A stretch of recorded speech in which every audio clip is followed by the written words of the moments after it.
My name is Haben Girma. I'm a disability rights advocate, lawyer, speaker, and author. My book is called Haben, the Deafblind Woman Who Conquered Harvard Law. And as the name tells you, I'm deafblind. I have limited vision and hearing, and I grew up in a sighted hearing world. I was born and raised in California, and I'm still living in California in the Bay Area. I'm talking to you from my living room. I don't actually work here. I work in my desk, and that's where I sat down to write my book. My deaf blindness is not the thing that made life difficult. It was ableism that made life difficult. Ableism is the belief that disabled people are inferior compared to non-disabled people. It's not true. We're not inferior. But ableism keeps moving throughout our society and saying disabled people don't matter, therefore don't make the service accessible, don't provide medical care, and all kinds of unfair biases. When I was younger, I wasn't sure what to do. Do I just accept inferior service? But over time, I learned to advocate. I started to demand inclusion, and I learned about the Americans with Disabilities Act, which celebrated its 30th anniversary this year. The ADA prohibits discrimination against people with disabilities. I learned about it when I was in college, and my book shares this process where I discover advocacy, the ADA, turn it into a career, and learn to advocate for people with disabilities. If you should take away one message from the book, it's the concept of ableism. Ableism is the belief that disabled people are inferior to non-disabled people. My book teaches people to identify ableism and join us in working to fight ableism. I'm an advocate, so I looked back into my life and asked myself, what are the lessons from my life that could help people advance opportunities for disabled people around the United States and around the world? I picked stories from my life that teach people about ableism. Ableism intersects with sexism, racism. It pops up in small conversations in the kitchen when you're making PB&J. So I wanted to show people all the different ways ableism hurts us so people can learn to identify it and work to remove it from our society. My parents are from Eritrea and Ethiopia. In parts of those countries, people believe that disability is a curse on the family. It was really, really difficult to deal with that kind of oppression within one's culture. My parents had to learn to resist that idea. We had to learn to define disability for ourselves. Disability is not a burden on the family. Disability is an opportunity for innovation. So we had to come up with our own definition of what disability means. When I was growing up, I would try to tell my parents, I can't cook, I can't do chores. You can't ask blind kids to do chores or cook. They weren't buying it. They still insisted that I cook and do chores. And on the one hand, as a kid, I was frustrated. But on the other, as an adult, I'm grateful that they ensured I got those life skills. There are lots of parents of disabled kids who tell their kids, don't do chores, don't cook, it's dangerous. Then those kids grow up into adults who've never developed important independence and life skills.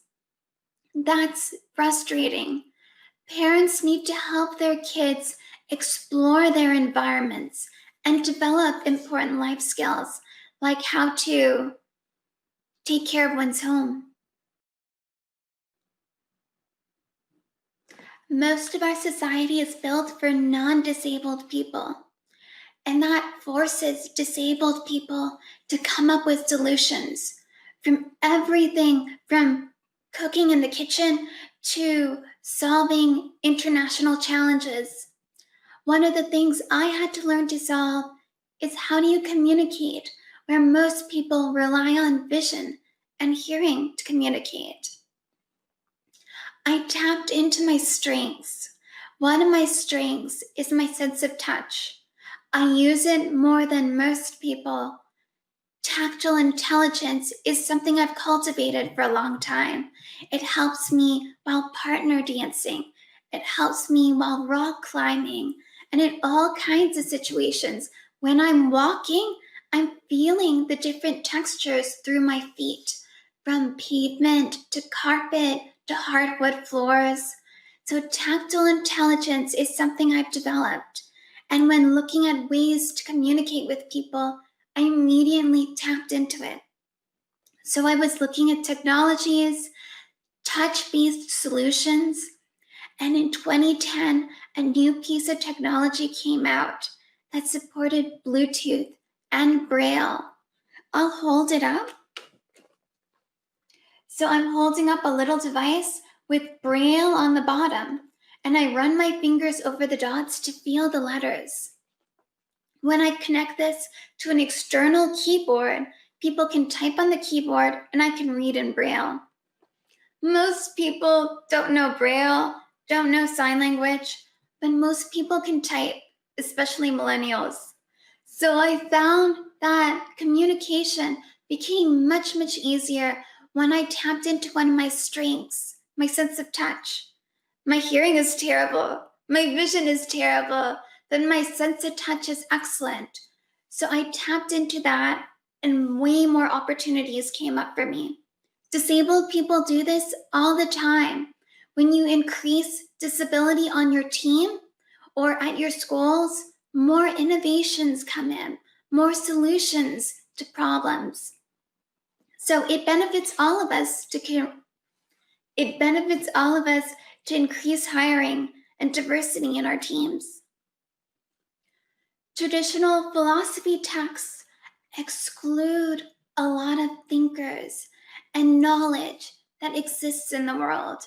There's a bias towards white male philosophers, excluding a lot of the wisdom developed by Black, people of color, women, and disabled people who exist across those different minority groups. So we need to rebuild our libraries to include more diverse thinkers and philosophers, because the traditional texts that have been praised throughout Western history exclude a lot of critical voices. Why am I passionate about social justice? Because I want to stay alive. I want access and opportunities that are available to non-disabled people. Disabled Black and brown people are at greater risk of police violence. About a third to half of those killed by the police are disabled people. A lot of individuals in power, police officers, TSA agents, walk into situations assuming one can see, hear, move in certain ways, and that is terrifying and leads to many deaths. Knowing all these injustices exist moved me to advocate for change, to be a social justice advocate. And in my book, I talk about a situation in college where all I wanted was to eat. I wanted access to food. And the food information was only available in a visual format. As a blind student, I couldn't read the menu. And I asked the cafeteria, please provide the menu in Braille or post it online or email it to me. I have technology that allows me to access websites and emails.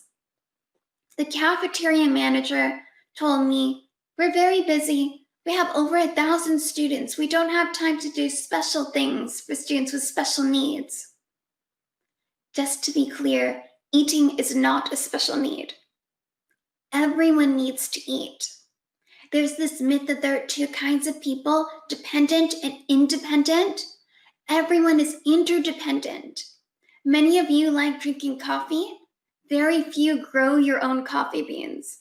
You depend on other people to grow your beans, your food, build your computers. That's okay as long as we're honest about the fact that we're all interdependent. The cafeteria manager didn't understand this. So for several months, I just tolerated the lack of access to food. I was a vegetarian back then. How do you know which station is serving vegetarian food when you can't read the menu? It was frustrating.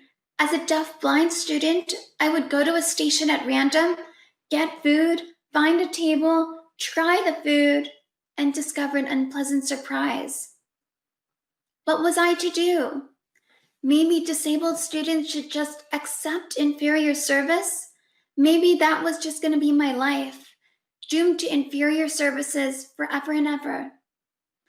I talked to friends, advocates, and they reminded me it's my choice.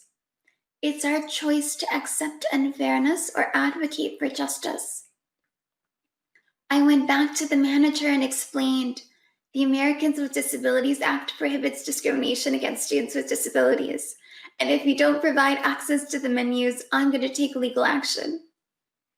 I had no idea how to do that. I was 19. I couldn't afford a lawyer. Now I know they're nonprofit legal centers that help students with disabilities. But back then I didn't know that. All I knew is I had to try. I had to do something. The next day, the manager apologized and promised to make the menus accessible. He actually did. He started emailing the menus. Life became delicious. The next year, a new blind student came to the college, and he had immediate access to the menus. That taught me when I advocate, it helps everyone who comes after me.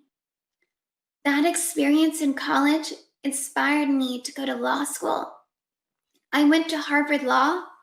Harvard said they'd never had a deaf-blind student before. I told them I'd never been to Harvard Law School before.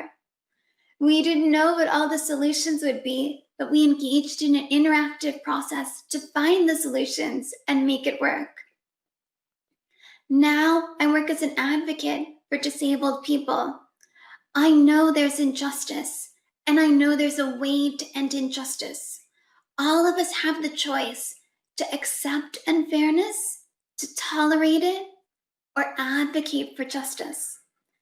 My book, Haben, the Deaf-Blind Woman Who Conquered Harvard Law, helps people identify all the injustices against disabled people. Well, maybe not all of them, but a lot of them, and encourages people to join us in fighting to end injustice against disabled people. A lot of people don't know about access for the disabled. There are tools like the Web Content Accessibility Guidelines, Android and iOS accessibility guidelines, guidelines for designing accessible physical buildings. Some people say they don't know about them, so you give them an opportunity to learn about them. But if they have education and still refuse to make their services accessible, then there's the ADA. Then there are consequences. People have had 30 years to learn this.